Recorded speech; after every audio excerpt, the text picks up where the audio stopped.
Pilot project હેઠળ વડોદરાના સ્થાનિકોના ઘરમાં સ્માર્ટ મીટર લગાવવામાં આવ્યા હતા। આ સ્માર્ટ મીટરનો છેલ્લા 4 દિવસથી વિરોધ થઈ રહ્યો છે। શા માટે આ વિરોધ થઈ રહ્યો છે, શું છે વિરોધનું કારણ, જોઈશું આ વિડીયોમાં।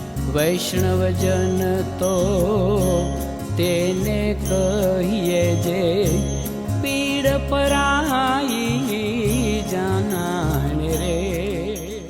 નમસ્કાર, હું છું આપની સાથે કલ્પેશ ચાવડા। નવજીવન ન્યૂઝમાં આપનું સ્વાગત છે। ઉલ્લેખનીય છે કે પાયલોટ પ્રોજેક્ટ હેઠળ વડોદરાના સ્થાનિકોના ઘરોમાં સ્માર્ટ મીટરો લગાવવામાં આવ્યા હતા। આ સ્માર્ટ મીટરો હાલ ખૂબ વિવાદમાં છે। આ સ્માર્ટ મીટરો એટલા માટે સ્માર્ટ છે કે તેની અંદર રિચાર્જ કરવાનું હોય છે। MGVCL દ્વારા વડોદરાના સ્થાનિકોના ઘરોમાં જૂના મીટરો કાઢીને હાલ સ્માર્ટ મીટરો લગાવવામાં આવ્યા છે।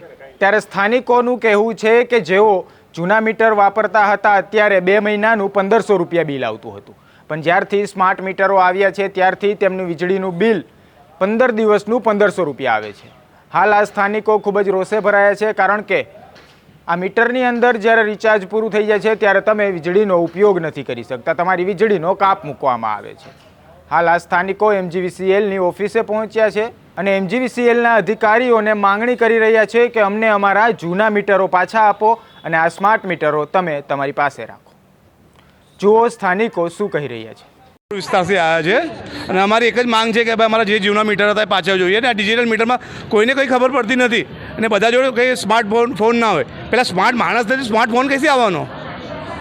જે આ જીબીવાળા જણાવતા નથી કે કરીને આવીને મોબાઈલ રાખી દો કે ભાઈ અમારે આ વસ્તુ જોઈએ છે। એટલે શું જોઈએ? તમે સ્માર્ટ મોબાઈલ તો લાવો। પહેલાં સ્માર્ટ માણસ નથી, સ્માર્ટ આજ માણસ ભણેલા લખેલા તો સ્માર્ટ મોબાઈલ વાપરવાનો ને।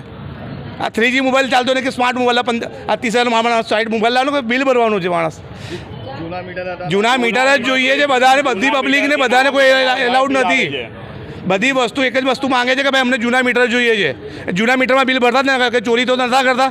જે ગામડામાં જે ડિજિટલ મીટર નાખવાના છે ગામડામાં નથી નાખતા, ને અહીંયા ડિજિટલ મીટર નાખે છે, તે લંગરે નાખે છે, તે સારું લાગે છે લોકો જીબીવાળાને। વડોદરા સ્માર્ટ બનવા તો કંઈ વાંધો નહીં, બનાવે સારી વસ્તુ છે, લેકિન માણસો સ્માર્ટ હોવા જોઈએ। માણસ સ્માર્ટ મોબાઈલ વાપરતો હોવો જોઈએ। સ્માર્ટ મોબાઈલને સ્માર્ટ નહીં, મોબાઈલ સ્માર્ટ માણું કરવાનો। આજે 15 દિવસ 1500 રૂપિયા માણસનું બિલ આવે, માણસ બિલ ભરે કે ખાય? માણસ તો 10,000 સેલેરી, માણસ શું કરશે? અમે જેતલપુર વિસ્તારથી આવ્યા છે, કલેક્ટર કમિશનર આ બિલની રજૂઆત કરવા માટે, મીટરની રજૂઆત માટે।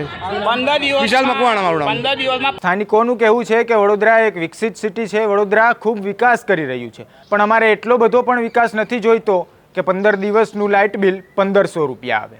અમને અમારું જૂનું મીટર પાછું આપો, મહેરબાની કરીને અમને અમારું જૂનું મીટર પાછું આપો। અમારી ગરીબ એટલી ગરીબ છે બસ્તી કે બધા મહેનત મજદૂરીએ જાય છે, એ બધા પૈસા અમારે મીટરમાં જ નાખી દેવાના સર। અમારે શું કરવાનું હવે તમે કહો? અમે સિનિયર સિટીઝન છે, બધા કમાવાળા કોઈ નથી। કલેક્ટર ઓફિસમાં આવ્યા છે મીટર માટે, અમને જૂનું મીટર પાછું જોઈએ। મહેરબાની કરી અમને જૂનું મીટર અપાવવા મહેરબાની કરો। અમારે હશે 701 છે ઘર, 500-700 ઘર છે। અમને અમારું જૂનું મીટર પાછું આપો અને તમારું આ સ્માર્ટ મીટર તમે ફરીવાર તમારી પાસે રાખી લો। છેલ્લા 4 દિવસથી વડોદરાના લોકો આ વિરોધ કરી રહ્યા છે, ત્યારે જોવું રહ્યું કે MGVCL અને સરકાર આ મીટરો પાછા ખેંચે છે અને જૂના મીટરો આપે છે કે સ્થાનિકો પાસે વધારાનું બિલ ભરાવે છે। હાલ સુધી બસ એટલું। જો આ પ્રકારના સમાચાર તમને પસંદ આવતા હોય તો નવજીવન ન્યૂઝની ચેનલને લાઇક, શેર અને સબસ્ક્રાઇબ કરવાનું ભૂલશો નહીં। નમસ્કાર। વૈષ્ણવજન તો તેને કહીએ જે પીડ પરાઈ